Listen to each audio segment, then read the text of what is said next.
Why, hello everybody. Hope all is well, and welcome back to another episode here on the ShabinLife. It has been a crazy week or so. When I first got here, there was probably 3, maybe a little more feet of snow at the mouth of the driveway from getting plowed in. There was probably 2+ feet of snow in the driveway. I was going to have it plowed, it just didn't work out in time. So when I showed up, I at least needed to shovel out a spot for my truck to back in so that I could get it out of the road.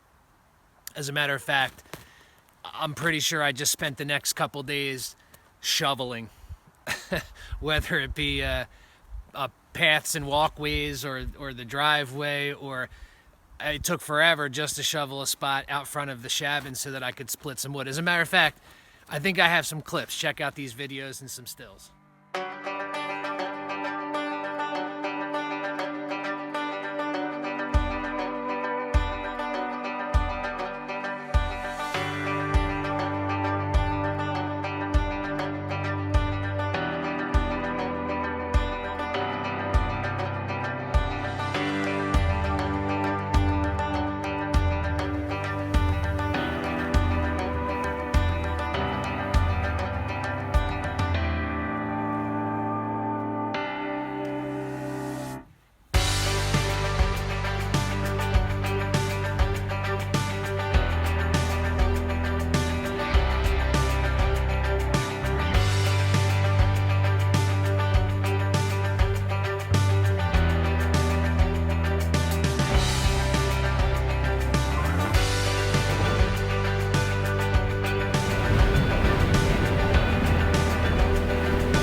All right, so with all that being handled at this point, I was able to finally get back on the house build. So my goal when I came up here this trip was to install the gas, the drain, waste, and vent, and the plumbing supply lines. I tried to video a lot of me doing those installations. I did the gas lines first, and later that night or the next day, I wound up watching one of the videos that I recorded in the crawl space installing the gas line, and it was awful. And I was really disappointed in, even though I had light down there, it was just really low lit that you really couldn't pick up what I was doing. It was tough to hear because sometimes I wasn't very close to the camera. It was really difficult to get the right angle, whether I was using the phone or the action camera. So what I'm going to do instead is a walkthrough of each system once it's installed.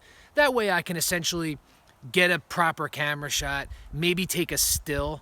A lot of times I feel like I take screenshots of people's videos. Let's say a water filtration video, I take a quick screenshot of how they have it lined up or how they have their system laid out so that maybe I can refer to that if I have a question about something, or I'm just interested to see how somebody put their system, whether it be electrical or mechanical, together.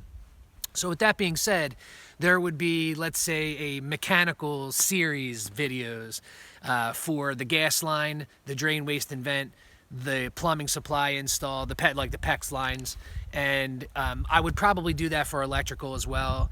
I just think it's difficult, or at least I found that out this way. I was up and down and in and out, left, right, BA, select, start. I was all over the place when I was doing these videos, and when I watched it back, even being in the crawl space, I had to keep coming upstairs and downstairs, and I know what I could have done was probably set up 2 cameras, but it just didn't come across well. You couldn't get your bearing as to where I was, so if you're not building the house, sometimes it's difficult to say, okay, that's where the guy ran his gas line, but where is this in the house upstairs? So I'm going to try and do that when I walk through these videos a little bit. So the first system would be gas. So let's walk up to the house and I will show you guys the gas install. Before I take you down into the crawl space to show you the gas manifolds and gas lines, I just wanted you to have a bearing as to where things were in the house. So we have a kitchen, a laundry, a bedroom, a bathroom, a bedroom, a pantry mechanical room, and then a living room. And then we're in sort of a dining room. So kitchen, laundry, bedroom, bathroom, pantry mechanical, and then a living room with a fireplace. That way when we go into the crawl space, maybe it makes a little bit more sense to you as to why things run which direction. So I'll do my best downstairs in the crawl space, very limited light. If I don't feel like I can get a good video, maybe I'll try and take a really good still, and that way maybe I can just overdub when I do the video and explain a little bit more as to what you see in the still. But let's check out the crawl space and I'll show you the gas manifold. My propane tanks, which will be 200-pound tanks, are going to be just outside this wall. So just outside the pantry wall. And when we go into the crawl space, obviously that's where the gas line, the main line, the 3/4 inch line is going to come in. So when I take you down the crawl space, we'll be just behind the steps on the left right here. So let's go. In the back left over there, the main line comes in. It hits a 3/4 inch shutoff. And then it hits another nipple to a 3/4 inch T. And then this is where I start to break off with the CSST tubing. So these are 2 male fittings, 3/4, and this flex line right here feeds gas to the tankless hot water heater. And then this gas line is basically just an extension line that runs to another small manifold like this that's built on the other side of the house. So I'll take you over to the other side and show you that manifold. But again, this is the main line coming in. There will be a 90 on the outside with a pipe going up to a regulator that will then break off to 2 separate tanks. But as you see, it comes in, I believe this is an 18-inch nipple to a 3/4 inch shutoff to a 8-inch nipple. And I really did that so that I had something to strap to. And then this flex line is to the tankless hot water heater. This is a 3/4 inch line. This 3/4 inch line again runs to another manifold. I'll show you that transitions into 1/2 inch lines. So I'm going to go backwards across to the other side of the house and I'll take you over there.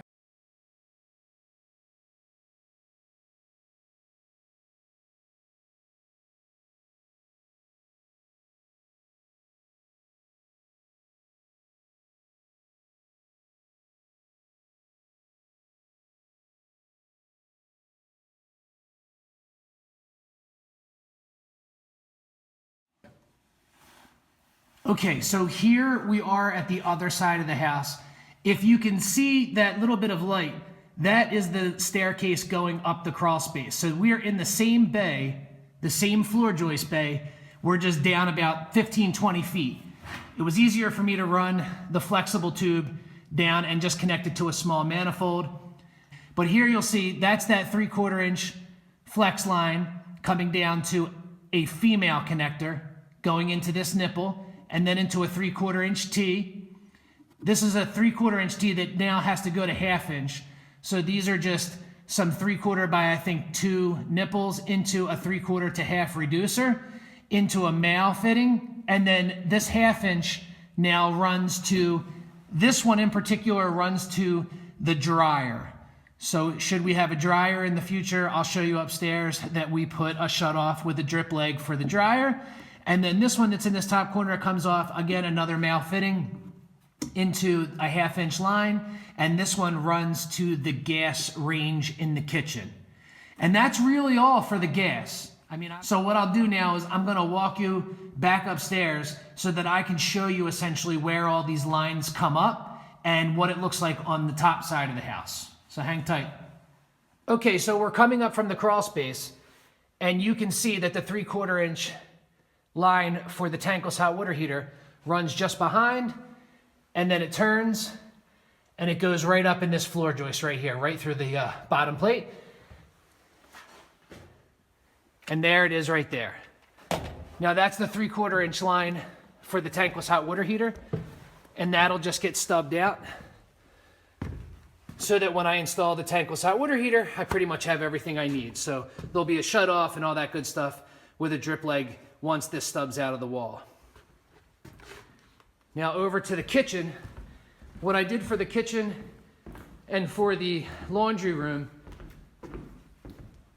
is I pre-built or just built these little shutoffs. And I did see this in a plumbing video, and I can't think of the gentleman's name off the top of my head. I'd like to give him credit because he's a good guy, makes good videos. I want to say it's like Mr. Helper, but I'll put a link to his videos below because I did watch quite a few of them. You know, just to gain, he kind of goes over and above, and I like that he built these shutoffs. So what this is, and I do believe I have a video of me putting these together. I think I was, you know, like I said, I was sitting inside piecing a lot of this stuff when it was cold outside. So I might have some footage of that I'll throw in. But just so that you guys understand, the yellow flex tubing, the CSS tubing, comes up into that floor flange. That floor flange is actually a flared fitting. So you basically, you know, it's just like a male or female. So the pipe comes up through it. You know, you put your crimp ring on, slide it back down, it goes together. So that's the floor flange into a 1/2 inch shutoff, into a 1/2 inch by 2 inch nipple, into a 90, into a 1/2 inch by 2.5 inch nipple, into a T, and then you have your drip leg with your cap, and then that'll be where your appliance goes up top. And I don't know if you can see it, but I did the same thing over here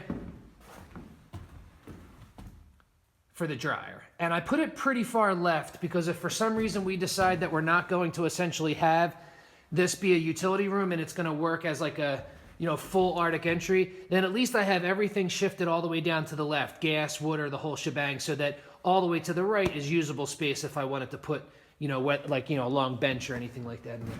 But I do like those shutoffs. They turned out really well. They weren't difficult to piece together. You know, I'm not a plumber by any stretch, or you know, I don't necessarily work every day with, you know, black pipe and CSST, but I think the gas lines came out really nice. I'm really happy with how everything laid, everything ran. I'm really happy with the manifolds. I obviously didn't test the system yet, so we'll see if it holds pressure. But that's about it for the gas lines. I will take you outside real quick just so you can see where it pokes out on the band joist. There's nothing out there yet, obviously, because I don't have the tanks and I don't need to finish that off just yet. We will be installing a Rinnai tankless water heater, the V75 IP propane.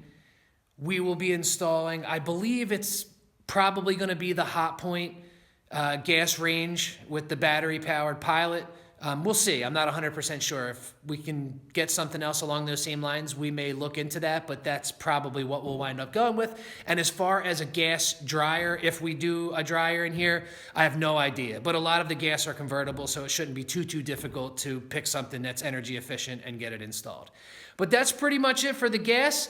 I'll probably just fade out after here and show you a quick shot outside of the 3/4 inch nipple that I showed you in the crawl space, shooting out the band joist outside ready for the hookup. But as always, I so appreciate you guys checking out the videos. I'll do my best to walk through each one of these the best I can. The gas was pretty straightforward. Like I said, there's not a lot to it.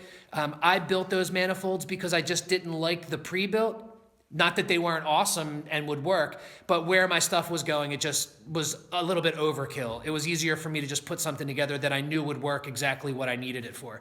But I'll do my best to walk through the drain, waste, and vent and the plumbing supply line video and just try and go into as much detail as I can without being obnoxious. I mean, maybe try and give you some of the tips or tricks that I was wondering about before I did these installs. Some of the stuff I've obviously worked with before. Some stuff's a little bit new to me. So if I use that and I found something that worked out well, I'll let you guys know. But as always, thank you guys for checking out the videos. If you're not subscribed, feel free to subscribe. Tell a friend, tell your parents, tell everybody. If you don't want to watch, just don't. It's all good. But we will catch you on the next video, which will more than likely be the drain, waste, and vent. Till then, take care. See you guys.